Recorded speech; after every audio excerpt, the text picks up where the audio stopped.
रिश्ते निभाने पर कहानी। भैया का फोन सुनते ही बिना समय गंवाए रीचा पति के संग मायके पहुंच गई।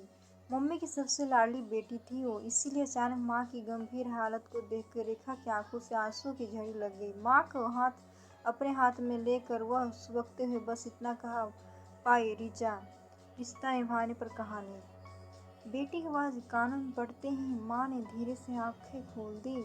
लाडली बेटी को सामने देखकर उनके चेहरे पर खुशी के भाव साफ झलक रहे थे। तू आ गई बिटिया, कैसी है तू?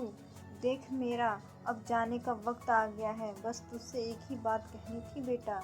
पहले आप ठीक हो जाओ मम्मी, बात बाद में कह लेना। रीचा ने आंखों से हो रही बरसात पर काबू पाने का असफल कोशिश करते हुए कहा, नहीं बेटा, मेरे पास वक्त नहीं है। सुन, माँ बाप किसी के साथ नहीं रहते, उनके बाद मायका भैया भाभी से बनता। माँ का आवाज कांप रही थी। रीचा माँ की स्थिति को देखकर अपना धैर्य खो रही थी और बार बार एक ही बात कह रही थी, ऐसा न हो कि मम्मी सब ठीक हो जाएगा।